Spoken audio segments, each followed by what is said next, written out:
बिस्मिल्लाहिर्रहमानिर्रहीम, अस्सलाम वालेकुम। आप देख रहे हैं प्रोग्राम न्यूज़ फीड। मैं हूं मुर्तज़ा डार। प्रोग्राम में आज बात करेंगे मुल्की सियासी सूरत हाल के हवाले से, जानने की कोशिश करेंगे कि मामलात किस जानिब बढ़ते चले जा रहे हैं। आज स्पीकर कौमी असम्बली असद कैसर की ज़ेर सदारत इजलास हुआ और लकीली इजलास बड़े पुरअमन तरीके से हुआ। इजलास में कायदे हिस्ब इख्तलाफ शहबाज शरीफ साहब ने एक खिताब किया। अपने इस खिताब के अंदर उन्होंने हुकूमत को आड़े हाथों लिया। उनका कहना यह था कि ये तमाम तर मामलात, ये तमाम तर एदाद व शुमार, ये तमाम तर स्टैटिस्टिक्स जो हुकूमत ने बजट कर दिए हैं, ये अवाम के लिए किसी बिजली से कम नहीं है। अवाम को सिर्फ नंबर गेम के अंदर उलझाया जा रहा है। हुकूमत की जानिब से किसी भी किस्म के कोई भी ठोस इकदामात नहीं लिए गए। गरीब शख्स आज भी गरीब होता चला जा रहा है। लोगों के हालात ज़िंदगी अबतर होते चले जा रहे हैं। हमारी हुकूमत ने बहुत सारे ऐसे प्रोजेक्ट्स का आगाज़ किया जिसकी आज मिसाल दी जाती है, और इस हुकूमत ने किसी भी एक ऐसे इनिशिएटिव का आगाज़ नहीं किया जो किसी भी तरह पाया तकमील तक मुस्बत तरीके से पहुँच चुका हो। इसके साथ साथ हुकूमत की जानिब से असद कैसर साहब आए और उन्होंने आके कायदे हिस्ब इख्तिलाफ के हवाले से बातचीत की। उन्होंने कहा कि अगर आपको पाकिस्तान का इतना दर्द या गम है तो सबसे पहले आप अपने भाई, जिनकी आपने गारंटी दी थी कि वापस पाकिस्तान आएंगे, आप पहले उसका जवाब दीजिए। आपकी तकरीर ज़्यादा थी, ग्राउंड पर जो मौजूद रियलिटीज़ हैं उससे बरक्स थी। इस मुल्क के साथ जो आपने इतने सालों में किया वो अपनी मिसाल आप है। बहरहाल हुकूमत और अपोजिशन के जितने भी हल्के एक दूसरे पर बयानबाजी समेत एक दूसरे के ख़िलाफ़ जिस हद तक वो जा सकते हैं वो जा रहे हैं। और इससे कबल हमने ये देखा कि जिस किस्म का कौमी असम्बली के अंदर 2 दिन लड़ाई होती रही, हुकूमती और अपोजिशन अरकान एक दूसरे के आमने सामने रहे, जिस किस्म की ज़बान का इस्तेमाल किया गया, बजट कॉपीज़ एक दूसरे पर बरसाई गई, स्पीकर ने एक्शन लिया, 7 लोगों को मुअत्तल किया, उसके बाद बहाल कर दिया। ये सारा मामला है क्या? हुकूमती अदाद शुमार दुरुस्त हैं, अपोजिशन का कहना दुरुस्त है, जो असम्बली में हुआ क्या वो दुरुस्त है या वो गलत है? अगर वो गलत है तो उसको ठीक कौन करेगा, और अगर वो दुरुस्त है तो कौन ऐसा शख्स है जो ये कर रहा है? इस पर भी आज के प्रोग्राम में बात करेंगे। गुफ्तगू का बाकायदा आगाज़ करते हैं, अपने में जानने की कोशिश करते हैं मामलात के बारे में, लेकिन उससे कबल एक मुख्तसर सी ब्रेक है। ब्रेक की जानिब पड़ेंगे। Welcome back after the break. Programme में हम बात कर रहे हैं ताज़ा तरीन जो सूरत हाल है उसके हवाले से, कौमी असम्बली में जो होता रहा है उस हवाले से भी, और अपोजिशन ने जिस तरह रिजेक्ट किया है हुकूमत के इस बजट को, इसको भी आज कुछ जानने की कोशिश करेंगे और थोड़ा सा पॉलिटिकल और अवामी पर्सपेक्टिव को आज हम सामने रखेंगे। प्रोग्राम में हमें ज्वाइन कर रहे हैं नदीम रज़ा साहब, सीनियर जर्नलिस्ट हैं, एनालिस्ट हैं। Welcome to the show Nadeem साहब। सर, सबसे पहले तो ये बताइए नदीम साहब कि आपने देखा होगा जो टेलीविज़न पर होता रहा गुज़िश्ता 2-3 दिन के अंदर हमारे ऐवान के अंदर, जिसको इंटरनेशनली रिपोर्ट किया गया, आप सारी सिचुएशन को किस तरह एनालाइज करते हैं? हाँ, एनालाइज करना बड़ा एक मुश्किल काम है कि ये पढ़े लिखों की पार्लियामेंट है जिसमें परवेज मुशर्रफ के दौर में सरकार की गई थी ताकि पढ़े लिखे लोग आए और ऐवान को चलाएं, मुल्क के अवाम की तकदीर का बेहतर अंदाज में फैसला कर सके। लेकिन ये जिस तरह से उछल कूद, मार धाड़ और माँ बहनों को याद किया गया पार्लियामेंट के अंदर, वैसे तो माँ बहनों को हर वक्त याद करना चाहिए, लेकिन जो जिस तरह से बेतौकीरी की गई है, जिस तरह से माँ बहन की गालियां दी गई हैं, तो मुअज़्ज़ब माशरे में इसकी मिसाल नहीं मिलती। क्योंकि आइन की जो शिक है उसके मुताबिक इनको फासिक नहीं होना चाहिए। इसकी यही नहीं कि सादिक को अमीन भी हो और वो फिस्क भी ना करे, लेकिन बदकिस्मती से हमारी इस पार्लियामेंट के अंदर जिस तरह से और जो बजट की कॉपियां मारी गई हैं उसके ऊपर भी तो पुरानी आयात लिखी हुई थी और वो उसकी जिस तरह से तर्जुमा की गई नजर से उसमें नहीं आता। तो हम पढ़े लिखे हो के भी जाहिल हैं, यानी कि कहते हैं ना कि अगर इंसानों के ऊपर किताबें लाद दी जाएं तो वो उससे इंसान नहीं बन जाता, वो काबिल नहीं हो जाता। वो उसी की अमली मुजाहरा या पार्लियामेंट के अंदर किया है। जबकि देखें ये भी अगर ये सोशल मीडिया का दौर है, डिजिटल दौर है, ये आप देखें यूट्यूब के ऊपर कोई भी चीज इस तरह की डालें वो उसको मोनेटाइज नहीं करती हो, तो क्या अब यही सवाल उठ रहा है कि इसके पर भी पीछे लगाना पड़ेगा क्या कि इसको अंडर 19 18 इसको नहीं देख सकते, क्योंकि ये हर घर में देखा जा रहा है और जो तावीलें पेश की जा रही हैं कि माजी में इससे बुरा हाल होता रहा है। तो हम यानी कि अपने गुनाह छुपाने के लिए दूसरों के गुनाह की तरफ हम जाते हैं। दूसरों के गुनाह की तरफ जाते हैं। मैं यहीं से डिस्कशन आपके साथ कंटिन्यू करूंगा, मेरे साथ रहिए। पाकिस्तान तहरीक इंसाफ से मुसर्रत जमशेद चीमा साहिबा में प्रोग्राम में ज्वाइन करिए। Welcome to the show Musarrat साहिबा, जो कुछ हुआ वो आपने देखा, और यकीनन कोई भी शख्स जो है वो ये ऐसा नहीं है जो ये कहे कि जी ये गलत हुआ, लेकिन अफसोसनाक बात यह है कि मेजॉरिटी लोग उसी में शामिल थे। हुकूमत के ऊपर उंगलियां ज़्यादा उठ रही हैं कि जी हुकूमत का काम था बड़े होने का, बुर्दबारी का रोल प्ले करते, बर्दाश्त इनमें होनी चाहिए। अपोजिशन का तो काम होता है शोर करना। अपोजिशन ने शोर किया, मामलात ख़राब हो गए, वो नहीं होने चाहिए थे। जो due course of action government को लेना चाहिए था और स्पीकर को लेना चाहिए था, वो नहीं लिया। कैसे डिफेंड करेंगे इस आर्गुमेंट को? बिस्मिल्लाहिर्रहमानिर्रहीम, बहुत शुक्रिया। सबसे पहले तो इसमें कोई दूसरी राय नहीं है कि ये जो कुछ हुआ ना होता तो बहुत अच्छा होता, और भी दूसरी राय नहीं है कि चाहे हमारी तरफ से रिएक्शन आया, लेकिन वो रिएक्शन भी अगर हम फॉर द टाइम बीइंग, जो कि जाहिर है जब इतना बड़ा हाउस इतने ज्यादा मेंबर्स होते हैं तो कोई एक भी अगर आगे से रिएक्ट कर देता है तो फिर वही हुआ जो तमाशा लगा। अब इन फैक्ट देखें, अगर इसके बैकग्राउंड में जाएं तो इसकी जो मुहर्रकात है कि ये क्यों हुआ, ये हमें जरूर डिस्कस भी करने चाहिए टू अवॉइड दिस। मैं तो कहूँगी कि ये जो हुआ ये इसमें तमाम पॉलिटिशियंस के सर शर्क से झुके कि औरतों के ऊपर तशद्दुद हुआ, और जिस तरह की जुबान, सबसे ज्यादा ये कहती हूँ कि ये जो फखर के साथ अपनी लीडरशिप के आगे नंबर टांगने के लिए किसी भी साइड से जब ये इतनी इस हद तक जुबान दराजी थी जो ना आपकी फैमिली सुन सके, ना आपके बच्चे सुन सके, ना आपके अगर माँ मौजूद है वो सुन सके, तो ये इंतहाई शर्म की बात है कि वो लोग जिन्होंने हमें वोट की इज्जत दी, तो हमें इन पार्लियामेंट के अंदर लेके आए, जब वो सुनते होंगे, और फिर जो अच्छे बैकग्राउंड के लोग, एजुकेटेड लोग, जो लोग बिहेव करते हैं, जो सिविल रहते हैं, ये उनके लिए भी एक सवालिया निशान है कि उन्हें पॉलिटिक्स में आना भी चाहिए कि नहीं। ये जो हमने अपनी जगह साई की, इसकी जिम्मेदारी तो तमाम पॉलिटिशियंस के पे आती है, चाहे वो ऑपोजिशन से हो, ट्रेजरी बेंचेस से हो। अब हम बात कर लेते हैं कि ये हुआ क्यों। लास्ट 3 ईयर से ये जो अली गौहर बलोच साहब है, मैं इसलिए नाम ले रही हूँ कि हर टॉक शो की ये गैर जिम्मेदारी का मुजाहरा करते हैं, इनके साथ फेंस में बैठना भी मुश्किल है कि इसके पास लॉजिक होती नहीं है और ये अटैक कर देते हैं। वहाँ पे जो नारेबाजी हुई, सियासी नारे लगाए, आप हमारी पॉलिटिक्स को बुरा भला कहें, आप जो मर्जी ज़बान इस्तेमाल करें, तो उसमें जो हमारी तरफ से हुआ इट वाज ऑल रिएक्शन। और रिएक्शन था इन लोगों की एब्यूसिव लैंग्वेज का, वो गलीज किस्म की जुबान जो पार्लियामान के अंदर बिल्कुल भी नहीं इस्तेमाल होनी चाहिए।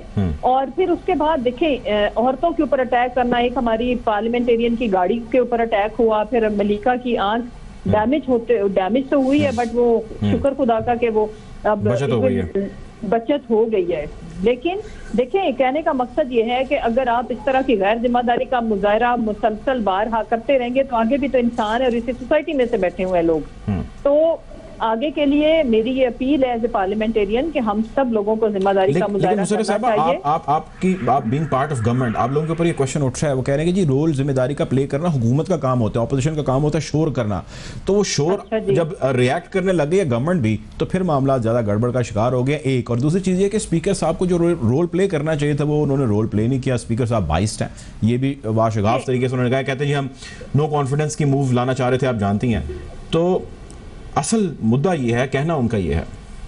देखिए, ये बहुत चाइल्डिश आर्गुमेंट है। मैं इसको चाइल्डिश इसलिए कह रही हूँ कि देखें जी, ऑपोजिशन का तो काम है शोर शराबा करें, विसल बजाएं, बदतमीजियां करें, गालियां देने का मुझे बताएं किस ऑपोजिशन को इख्तियार है, पर्सनल अटैक करने का मुझे ये बताएं किसको इख्तियार है। दूसरे दिन कल जो हुआ कि वो हमारे जो अकरम चीमा साहब थे, उनको इन्होंने सैनिटाइजर की बोतल दे मारी, जो कि कभी उन्होंने, जब ये हुल्लड़बाजी हो भी तो is such a nice and decent person, वो साइड पे बैठते हैं। अगली जहां तक रहेगी बात कि ये किस किताब में लिखा है कि ये हमें गालियां भी देंगे, हमें मारेंगे भी नहीं और आगे से इनको रिएक्शन नहीं आएगा। और ये आके हमारे हर मेंबर ने इस चीज को एडमिट किया, बाशमुल मेरे, हम तमाम लोगों ने इस चीज को कंडेम भी किया कि हमारी तरफ से भी ना होता तो अच्छा था। लेकिन ये ढिठाई से आके नेशनल चैनल के ऊपर इनके शेख रोहेल असगर की आप उम्र देखें, उनका हुलिया देखें और उनकी जुबान देखें, and it's not first time. पहले भी पार्लियामेंट के बाहर जब मरियम औरंगजेब ने जाके ड्रामा लगाया था, तो उस वक्त भी इसने इतनी गंदी जुबान इस्तेमाल की थी कि हम उसको रिपीट नहीं कर सकते। और फिर पार्लियामेंट के अंदर ये गुंडागर्दी, ये इनको लगता था कि इनकी इजारादारी है और इनको कोई आगे से तो रिएक्शन, ये ठीक है, अच्छा किया हमारे लोगों ने। बल्कि मैं आपकी बात में ऐड करूं कि मैंने उनके बाद एक उनका वर्जन सुना है टेलीविजन पे, वो निजी टीवी पे बात कर रहे थे, अजमल जामी साहब हैं, उनके प्रोग्राम में बात कर रहे थे। वो बात करते करते उनसे जामी साहब सवाल करेंगे जी पंजाब की पहचान क्या चीज़ें हैं, आप हमें बताइए। उन्होंने वारिस शाह से लेके शाह हुसैन से लेके दीगर लोग भी गिनाए, लेकिन वो इस चीज़ पे डिटर्मिन थे, बज़िद थे। उनका कहना ये था, यानी कि वो उनको मलाइन करने की कोशिश कर रहे थे एंकर को, या एंकर को लेट डाउन करने की वो कोशिश कर रहे थे, और वो अपने आर्गूमेंट पे डिटर्मिन्ड दिखे उसके बावजूद। ये बहुत ही कंडेमेबल चीज़ है। मैं one thing which I want to add कि याद रखें कि पंजाब का कल्चर ये नहीं है। पंजाब का कल्चर दूसरों की इज्जत करना है, और जो शुरू होता है 80s से, और इन्होंने बरहिना पिक्चर्स इन्होंने अपनी कैंपेन का हिस्सा बनाया कि जिस तरह से इन्होंने राना सनाउल्लाह को ले लिया, हालांकि मोहतरमा ने तो उसको निकाल दिया जब उन्होंने कलसूम साहिबा और मरियम साहिबा के बारे में जो भी जुबान इस्तेमाल की थी वो सबको पता है। उसके बाद इन्होंने उसको सिर्फ इसलिए ले लिया कि ये दूसरों के ऊपर बदजुबानी करेंगे। अब तलाल चौधरी सिर्फ डिस्क्वालीफाई और 5 साल की पाबंदी आपकी सुप्रीम कोर्ट ने लगाई है बद इखलाकी बदजुबानी की वजह से, इनकी जुबान दराजी की वजह से। तो ये इनका कल्चर है और ये अप्रिशिएट होता है। जब मुझे बताएं तलाल चौधरी ने तंजीम साजी की थी आयशा रजब के घर, तो उस वक्त ऑफिशियल चले वो उनका जाती फेल था, फ्लोर ऑफ द हाउस पे ऐसा कुछ नहीं हुआ था। मैं अब थोड़ी सी आगे बहस लेके जाना चाहता हूं। नहीं, मेरी बात सुन लेना। मुझे पता जाती था, लीडर ने उनको बजाय से कि डिस्करेज करती, वो भी एक खातून थी और इनकी पार्टी की औरत के साथ हुआ, उन्होंने उनको ऑफिशियल स्पोक्स पर्सन बनाया उसी दिन। तो मैं इनका ट्रेंड बता रही हूँ कि ये इन चीजों को इनकरेज करते हैं। ठीक है, आपका पॉइंट आ गया मुसर्रत साहबा, पॉइंट आपका आ गया। अब मैं चल रहा हूँ कि हम थोड़ा आगे बढ़ें। आप आज अगर देखा हो आपने आज, तो शहबाज शरीफ साहब का एक बड़ा धुआंधार और बड़ा जज्बाती किस्म का एक खिताब था फ्लोर ऑफ द हाउस के ऊपर, जिसके अंदर मैं कुछ की पॉइंट्स, सिर्फ कुछ की पॉइंट्स आपसे शेयर करता हूँ। वो कहते हैं कि जी 3 साल के दौरान पाकिस्तान में मुफलिसी और गुर्बत ने जगह ली है। वज़ीर ख़जाना के बजट की तकरीर के हर सफ़े पर महंगाई लिखा है। वज़ीर ख़जाना की बजट तकरीर के हर सफ़े पर बदहाली लिखा है। सिर्फ इन 3 चीज़ों का जवाब आप दे दीजिए। शहबाज शरीफ साहब की ये 3 चीज़ें क्या गलत हैं, और अगर गलत नहीं है वो आपके ख्याल से ये ठीक हैं, तो लोग ये जानना चाहते हैं कि भाई ये ठीक क्यों, और अगर गलत है लोग ये भी जानना चाहते हैं कि गलत क्यों है। आप क्या इसको आर्गुमेंट देंगे इस पे? जी बिल्कुल, मैं एक तो अर्ज ये करूं कि ये बड़ी बदकिस्मती है कि डेमोक्रेसी और ये एक जमहूरियत नाम को नहीं है। Same speech, same word, opposition leader जो यहाँ पे थे हमजा शहबाज, अभी भी मैं असेंबली में ही हूँ, तो उनकी भी स्पीच वही थी। स्पीच राइटर ने एक अब्बा जी को भेज दी स्पीच, एक बेटे को भेज दी, और वो के जी वही वाला फिर मतलब रटे रटाए फिक्रे के जी बैगर, वो जो है ना वो अच्छी तरह से वो बार्गेन नहीं कर सकते, तो वो ये सारी उन्होंने लफाजी थी खाली। और मुझे हंसी आ रही थी एज ए पार्लियामेंटेरियन कि ये वो सारे चार्ज शीट इनकी वो थी जो इनके ऊपर बनती है। 3 सालों में ऐसा क्या हमने कर दिया। ये हमारे जब तमाम क्रिटिक जितने भी इकोनॉमी को समझते हैं बाशमूल मुफ्ता इस्माइल, उन्होंने इसको निस्बतन बेहतर बजट करार दिया, और हम भी इसको कंपैरेटिवली बेहतर कह रहे हैं कि माजी में जितने भी बजट आए हैं उनसे ये बेहतर है। वजह कि आपने हमेशा अवेलेबल रिसोर्सेज के अंदर आपने फंड्स की एलोकेशन इस तरह से करनी होती है कि प्रायोरिटी ठीक हो आपकी। और प्रायोरिटी हमारी, मैं इसलिए कह रही हूँ कि हमें जितने भी न्यूट्रल आप जो ओपिनियन मेकर्स हैं, जो फाइनेंस को समझते हैं, जो माहिरे मुआशियात हैं, उन्होंने इसको हमें अप्रिशिएट किया और कदर की निगाह से देखा है। जहां तक महंगाई की बात है, तो मैं सिर्फ 2-3 चीजें आपके सामने हकाइक रखूंगी कि इट्स एन इंटरनेशनल फिनोमेना। अगर मैं इंटरनेशनल प्राइसेस देखूं, ऑयल 178% इंटरनेशनली बढ़ा है, आपके मुल्क में 45% बढ़ा है। अगर हम आटे की बात करें, इसकी इंटरनेशनल इंक्रीज आई है 27%, आपके मुल्क में 28%। इसी तरह शुगर 56% इंक्रीज हुई है इंटरनेशनली, आपके मुल्क में 18%, एंड एडिबल ऑयल 76% बढ़ा है, आपके मुल्क में 21%। तो हमने इस चीज का इम्पैक्ट आता है आपके मुल्क के ऊपर, उस वक्त तक आएगा जब तक हम खुद कफील नहीं हो जाते। खुद कफील होने के लिए जो हमने जो स्टेप्स उठाए हैं, 2-3 मैं आपके सामने रखूंगी कि अगर हम चाहते हैं कि हम खाना या खुराक, food security plan is a transformation plan for Pakistan. Federal government और हमारी जो 2 सूबों में हुकूमत है, उसमें हमने 300 गुना पंजाब में इसका बजट इसलिए बढ़ाया है कि हम दालें, ऑयल, ये सब हम इंपोर्ट करने की बजाय पहले अपनी जरूरत पूरी करें और फिर एक्सपोर्ट की तरफ जाएं, बिकॉज हमारा एग्रीकल्चरल कंट्री है और इसकी एग्रीकल्चर की जो इकोनॉमी है वो एक पाकिस्तान के लिए गेम चेंजर हो सकती है। उस तरफ हम जा रहे हैं अग्रेसिवली। जो अगर पहले जो हमारा फ्लैगशिप प्रोग्राम एहसास था, तो अब एहसास से बड़ा प्रोग्राम जो आपके मुल्क के लिए जो जरूरी भी है, आपने 22 करोड़ आवाम को फीड करना है। That is our food security plan, transformation plan, जिसका स्लोगन है कि खुराक से ज़राअत तक, कि आपकी एग्रीकल्चर जो है उसमें आपके 22 करोड़ लोगों को भी फीड करना है। इसी नई इंडस्ट्री के रॉ मटेरियल को जनरेट करना है और उसका बजट आपका हमारा शो कर रहा है कि हमारी इंटेंशन महंगाई को कैटर करने की, कंट्रोल करने की, फूड शॉर्टेज को कवर करने की क्या है कि हमने पंजाब का जो कि आपका 60% पाकिस्तान है, उसका हमने बजट 300 गुना बढ़ा दिया है। ठीक, आर इंटेंशन कि हम महंगाई को कवर करना चाहते हैं। ठीक है जी, महंगाई को कवर करना चाहते हैं, बजट बढ़ा रहे हैं, चीज़ों को इसके ऊपर हो रहा है। स्लो एंड स्टडी है। मुसर्रत जमशेद चीमा हमारे साथ मौजूद थी पाकिस्तान तहरीक इंसाफ की रहनुमा, बहुत शुक्रिया आपका। बैक टू यू नदीम साहब। सर, हुकूमत ये कह रही है, जैसा कि आपने सुन लिया, जिस भी रहनुमा से बात करें वो कहते हैं सब अच्छे की आवाज़ है, और जिस इकॉनमिस्ट से मेरी बात हुई है जिसकी कोई एफिलिएशन या झुकाव किसी जानिब नहीं है, उनका ख्याल ये है कि इन हालात में जो भी इस वक्त हैं और जो माजी में रह चुके हैं, इससे बेहतर बजट देना मुमकिन नहीं था। ये बेहतरीन स्ट्रैटेजी अपनाई गई है और ये भी लोगों ने कहा कि दुआ करें कि इसी को ये आगे लेकर चल सकें। मामलात तो कुछ और हैं, अपोजिशन कुछ और कह रही है। आपके ख्याल से क्या हकीकत है sir?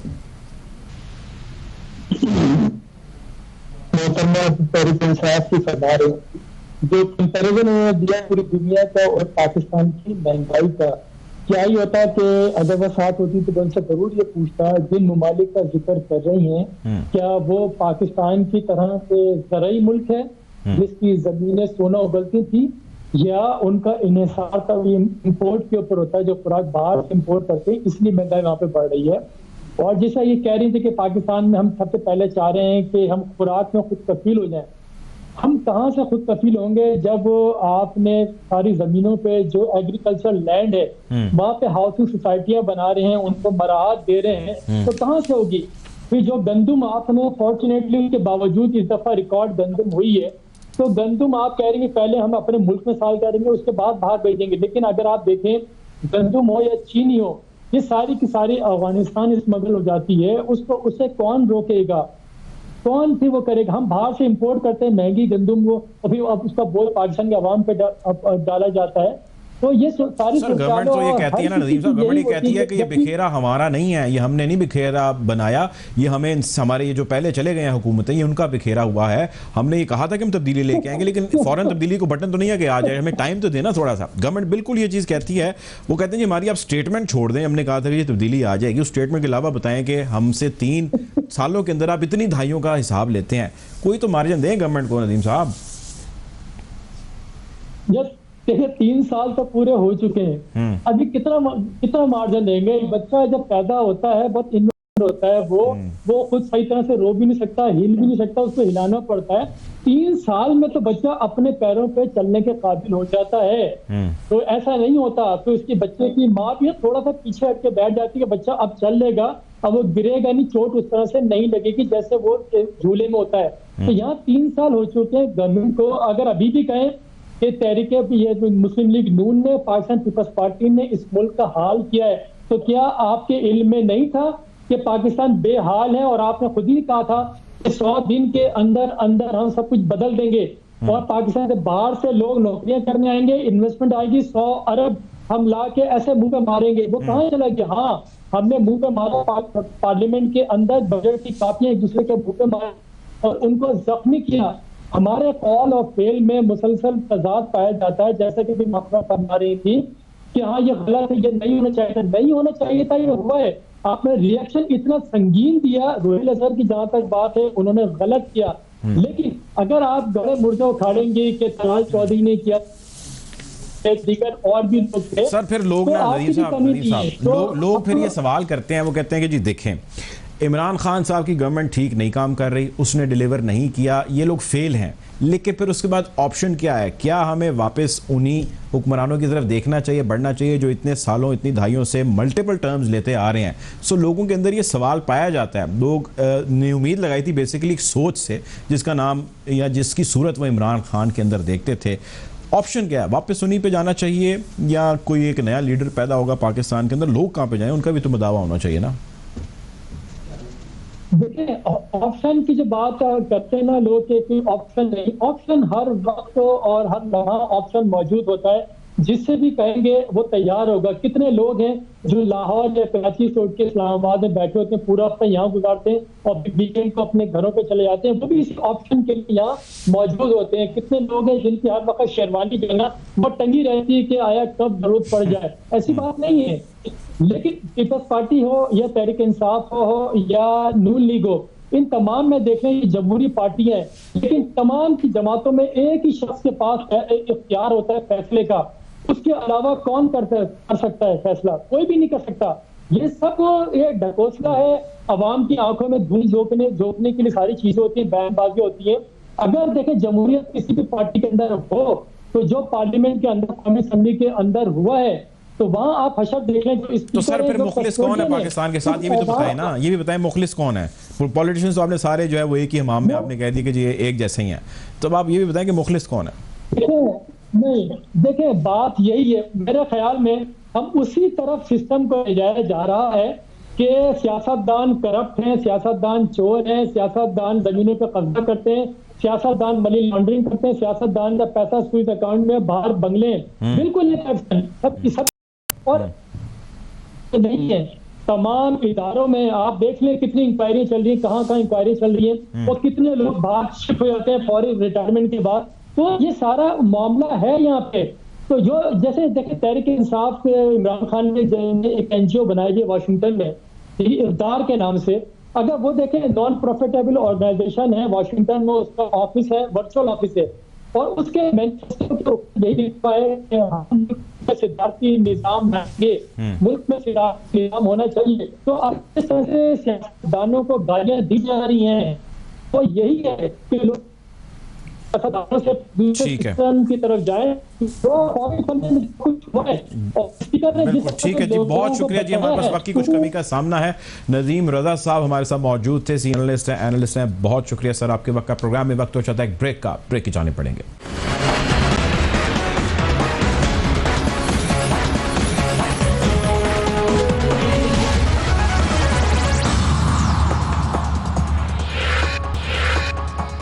Welcome back after the break. Programme में हम बात कर रहे हैं बजट जो पेश किया गया है हुकूमत की जानिब से और प्रोविंशियल लेवल पर उसके आने का सिलसिला जारी है। हुकूमत कह रही है कि इससे बेहतर बजट पेश नहीं किया जा सकता, जबकि अपोजिशन का कहना यह है कि एक नंबर गेम है, ये गिमिक्स हैं जो नंबर्स के किए जा रहे हैं। आज भी अपोजिशन लीडर शहबाज शरीफ ने assembly floor of the house पर खड़े होकर इस चीज़ का ऐलान किया।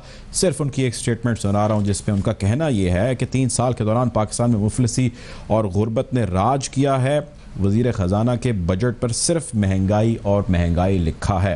प्रोग्राम में आज हम बात करेंगे और ये जानने की कोशिश करेंगे कि क्या ये सिर्फ महंगाई है या हक़ाइक़ इसके बरक्स हैं। साथ ही साथ हम ये भी जानने की कोशिश करेंगे कि जितने मामलात हैं, इन मामलात की ख़राबी और इन मामलात के गड़बड़ होने में कौन से ऐसे अवामिल हैं जिन्होंने कलीदी किरदार अदा किया है। डॉक्टर खालिद महमूद साहब प्रोग्राम में हमें ज्वाइन करें। Welcome to the show. माहिर इक़्तिसादियात हैं। डॉक्टर साहब, इस बजट को आप कैसा देखते हैं और अपोजिशन का जो इस पर नैरेटिव है उसके बारे में आपका क्या ओपिनियन है? देखें, जिस तरह पहले भी बजट से पहले आपसे बात हुई थी, तो ये हालात इस चीज के हवाले से बहुत इम्पोर्टेंट है कि हमारी इकोनॉमी इस वक्त ग्रोथ वाली फेज में है। तो हम बहुत ज्यादा एक ही बजट से एक्सपेक्ट नहीं कर सकते। गवर्नमेंट की अगर प्रायोरिटी के हिसाब से देखें तो जिस तरह उन्होंने अपना डेवलपमेंट का बजट 600 बिलियन से अप्रोक्सीमेटली 900 बिलियन तक ले गए हैं। साथ ही हमारे पास जो पंजाब गवर्नमेंट का डेवलपमेंट बजट है वो भी इस बार बहुत ज्यादा उन्होंने इंक्रीज वैल्यू के तौर पे दिखाया। तो ये सब चीजें पॉजिटिव प्रायोरिटीज की तरफ तो रिफ्लेक्ट करती हैं, लेकिन किस हद तक इनको हम अचीव कर सकेंगे ये डेफिनेटली डिपेंड करता है कि आने वाले वक्त में जो स्ट्रेटजीज हम अडॉप्ट करेंगे क्या वाकई ही वो डिलीवर कर पाएंगे या नहीं कर पाएंगे, क्योंकि अभी अपेरेंटली तो हमारे पास ये मेंबर्स हैं। अब हम इनकी डिटेल्स देखेंगे जब ये फाइनेंस बिल अप्रूव हो जाएगा कि इसको प्रैक्टिकली किस तरीके से लेआउट किया जा सकता है। जैसे भी हमारे पास एनुअल डेवलपमेंट प्रोग्राम्स की डिटेल अभी अवेलेबल नहीं है कि कौन कौन से ऐसे नए प्रोजेक्ट्स हैं कि जिनके अंदर इन्होंने इन पैसों को यूटिलाइज करना है, but the direction is very clear कि अब हम ग्रोथ की तरफ हैं और इस बार बहुत ग्रोथ अकोमोडेटिव बजट है। लेकिन डॉक्टर साहब ये एक बात बताएं, अब ये चले मैं मान लेता हूँ कि नंबर बड़े अच्छे हैं, मैं ये भी मान लेता हूँ कि जीडीपी की ग्रोथ 4% हुई है, मैं ये भूल जाता हूँ कि आईएमएफ और वर्ल्ड बैंक उसको 1% या 1.5% या 2% कह रहा है, मैं ये भी भूल जाता हूँ कि सरप्लस हमारे जो करंट अकाउंट के अंदर हो रहा है मामलात वो गलत हैं। मैं कहता हूँ जी ये ठीक हैं।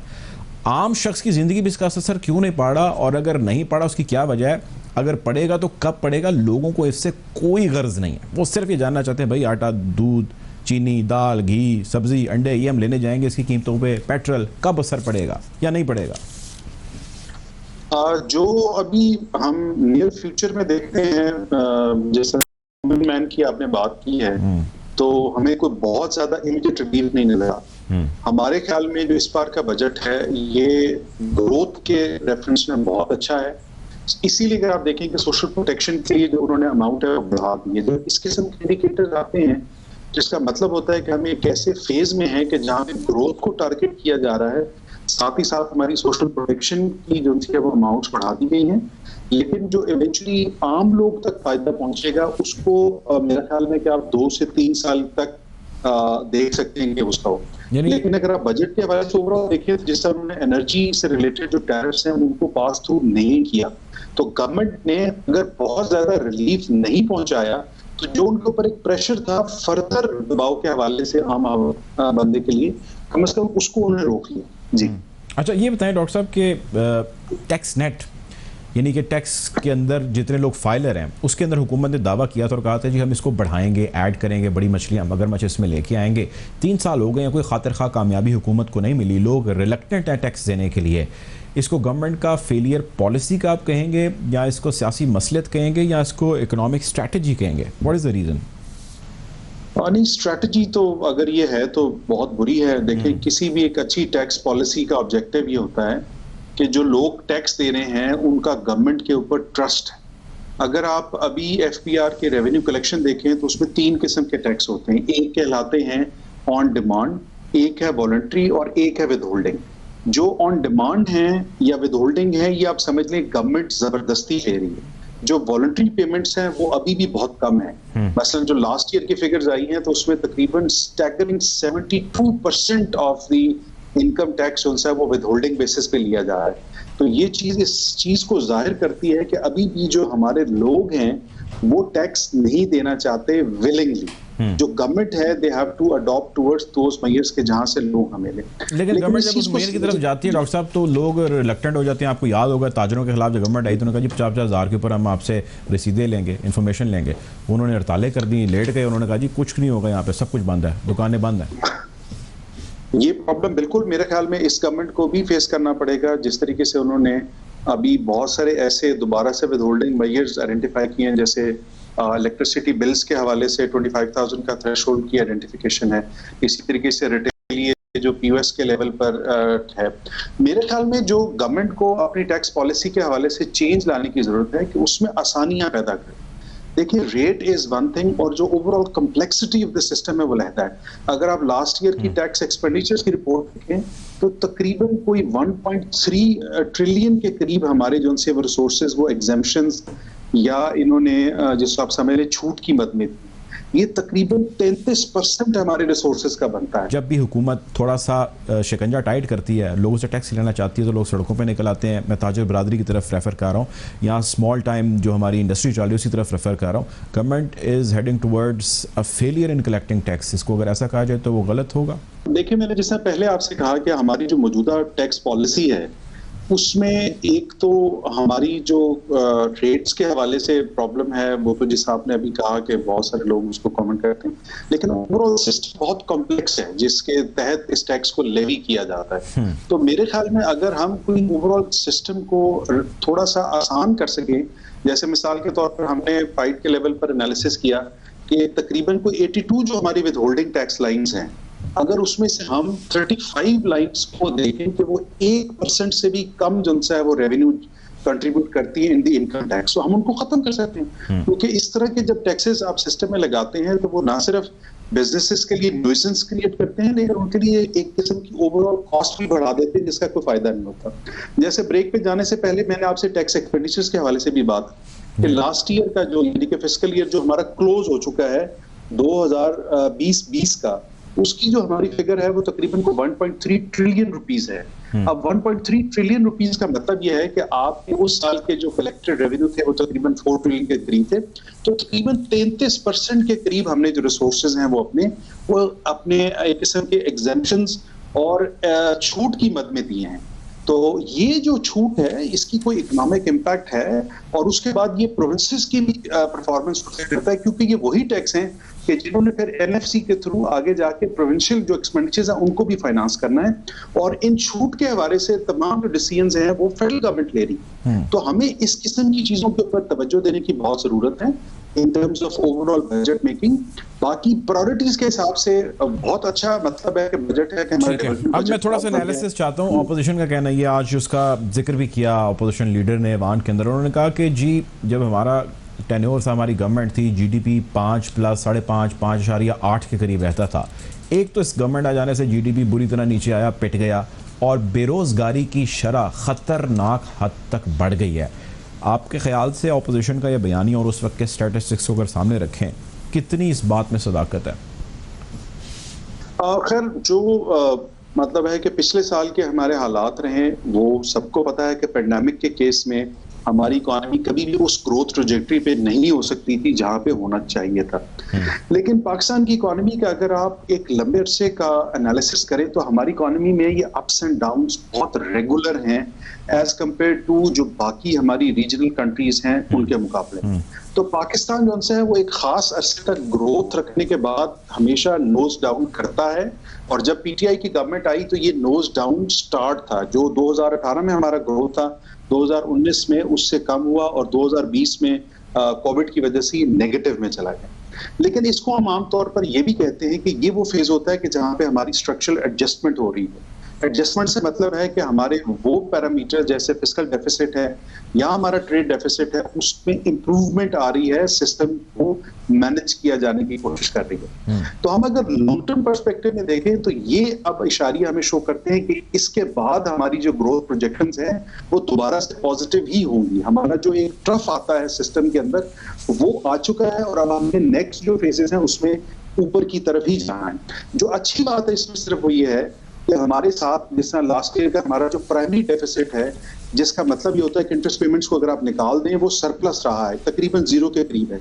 इसका मतलब है कि गवर्नमेंट अपने अखराजात को अपनी मौजूदा आमदनी के हवाले से मैनेज करने के लिए मैनेज कर पाई है, तो ये एक पॉजिटिव सिग्नल है। लेकिन अभी भी हमारी इकोनॉमी के अंदर इन्वेस्टमेंट के लिए एक जो रिक्वायर्ड सेविंग्स हैं वो अभी मौजूद नहीं है। हमें ऐसी अप्रोच लेके आनी है कि जो हमारे बिजनेसेस हैं वो ज्यादा से ज्यादा इन्वेस्ट कर सकें, और उसके लिए हमारे पास सेविंग्स जनरेट हो सकें, चाहे वो ज्यादा पैदावार की सूरत में हो या लोग मोटिवेट हो इन ऑर्डर टू फाइनेंस। ठीक है जी, बहुत शुक्रिया जी। डॉक्टर खालिद महमूद साहब हमारे साथ मौजूद है। इक्तिसादियात हैं आपके वक्त का प्रोग्राम का वक्त खत्म हो जाता है। आपसे इंशाल्लाह जल्द जरूर मुलाकात होगी। अपना ख्याल रखिएगा। अल्लाह हाफिज।